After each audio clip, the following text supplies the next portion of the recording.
The gorilla who saved the toddler.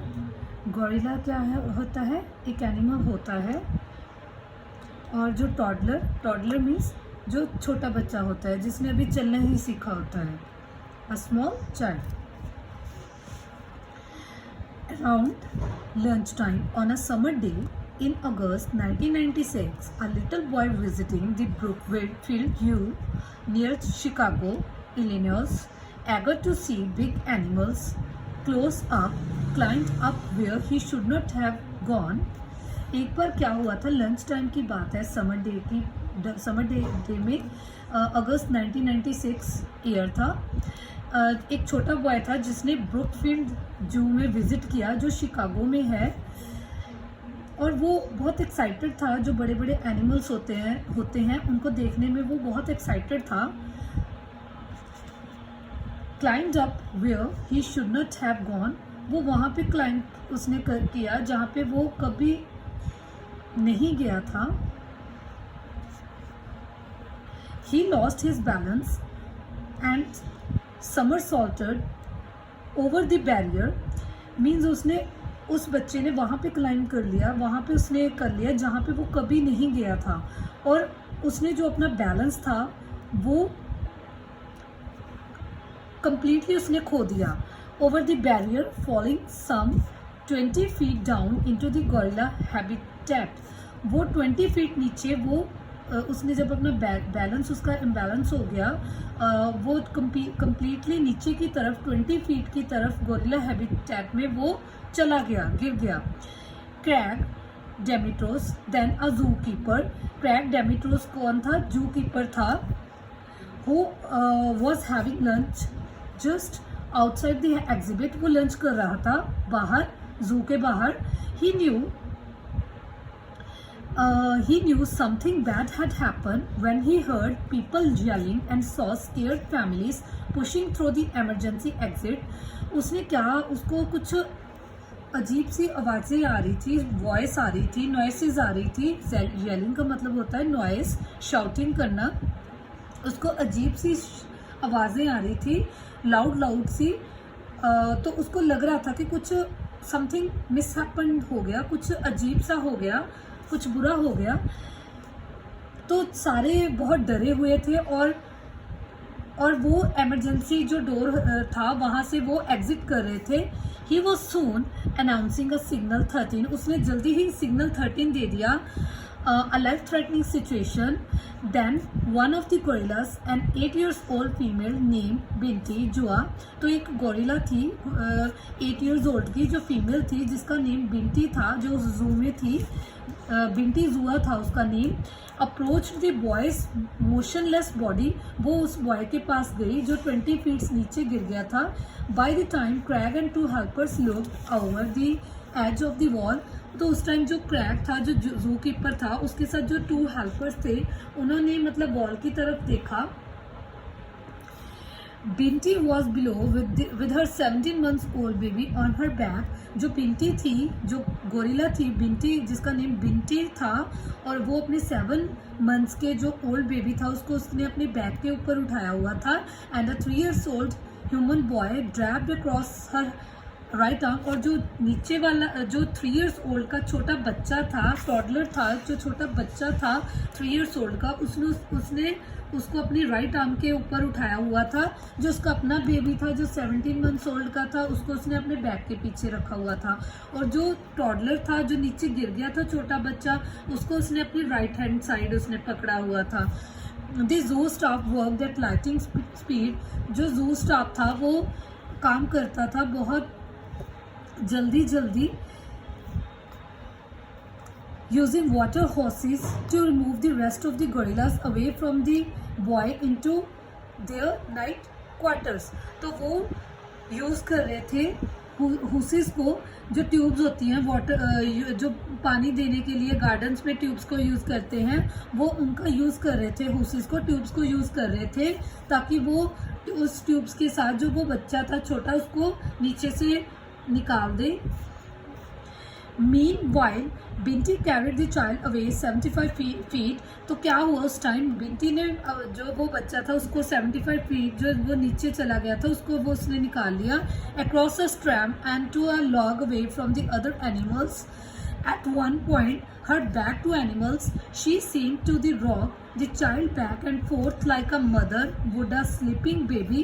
तो उसने मतलब उस बेबी को निकाल लिया था और उसने ऐसे एक्ट किया जैसे कोई अपने जैसे मदर अपने बच्चे के लिए करती है. Finally she set him down, उसने उसको बिठाया नीचे and then she joined her gorilla kin as they moved inside. The boy began to regain consciousness after Binti finally left and the zoo staff carried him out of the exhibit. तो जो वो boy था वो consciousness मतलब सोचने लग गया, उसको हियर होने लग गया और वो क्या हुआ फिर जो जू मेंबर थे उन्होंने उसको कैरी किया और जू के बाहर वो ले गए उसको. So this is all about the gorilla who saved a toddler. एक गोरिल्ला थी जिसने एक एनिमल था जो it's an south African animal जो जिसने एक छोटे बच्चे को बचाया जो कि 3 years old था. So all this is about the story. Next, now we will read the next part of the story. The elephant who saved a child. One evening in Olgara village, एक बार क्या हुआ है कोलगेरा village में जो waste Bengal में था India, a forest elephant broke down a door and crash through a wall likely in search of food. तो कुछ एनिमल्स ने क्या किया, डोर को ब्रोक कर दिया था और तोड़ दिया था वॉल को अपने फूड की सर्च के लिए. वो फूड को ढूंढ रहे थे, फूड की सर्च के लिए उन्होंने डोर और वॉल को टोटली क्रैश कर दिया, तोड़ दिया. The weak structure was no match for the huge animal and pieces of the houses came down. और जो pieces थे houses के वो छोटे छोटे नीचे गिर गए. But then came the sound that changed everything. एक sound आई जिसने सब कुछ बदल दिया. The elephant suddenly found himself standing over the bed of a crying child. तो क्या हुआ, जो एलिफेंट था उसने अपने आप को फाउंड किया कि वो बेड के ऊपर खड़ा है जहाँ पे एक बच्चा रो रहा है. And he stopped his charge, उसने अपना ये जो For some reason, instead of ignoring the baby or swiping her aside, the animal stretched out his trunk and began to pluck the waste of the cot, cleaning up all the rubble that had fallen on the girl. तो उसने क्या किया, elephant ने जो अपने trunk के साथ जो उस बच्चे के ऊपर, उस गर्ल के ऊपर जो भी वेस्ट मटेरियल गिरा हुआ था, गंदा हुआ था उसके ऊपर, उसने वो क्लीन अप कर दिया. It was as if an empty switch were flipped in the elephant's brain. वो उसके अंदर सिंपैथी आ गई और उसके ब्रेन के अंदर एकदम से सिग्नल आ गया सिंपैथी का. Perhaps by the sounds of the girl fear, कि उस गर्ल को फियर है, जो वो गर्ल रो रही थी ना उसको एकदम से फील हुआ कि इसके अंदर कोई फियर है इस गर्ल के अंदर. Elephants are known to respond to a herd made sound of suffering with caresses and soothing chirps and rumbles. जो एलिफेंट्स होते हैं उनके पास पावर होती है कोई भी फीलिंग्स को असेस करने के लिए. To child's parents it was a good as a miracle. किसी बच्चे एज अ चाइल्ड पेरेंट्स, किसी बच्चे के एज अ बच्चे के पेरेंट्स के लिए ये एक अच्छा गुड मिरेकल है. And then came a second miracle of sorts. The elephants turned and walked away. तो एक और मिरेकल हुआ, जो एनिमल्स थे, एलिफेंट्स थे वहाँ पे, वो टर्न हो गए, वहाँ से चले गए, कहीं पे चले गए, walk away, returning to the forest की तरफ विदाउट फर्दर कमोशन.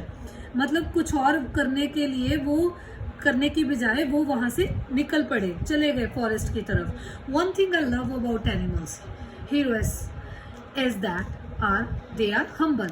एक चीज उसने सोचा कि एनिमल्स के बारे में कि ये बहुत हम्बल होते हैं, पोलाइट होते हैं, इनके अंदर फीलिंग्स होती हैं, इमोशंस को ये असेस करते हैं, किसी के इमोशंस को.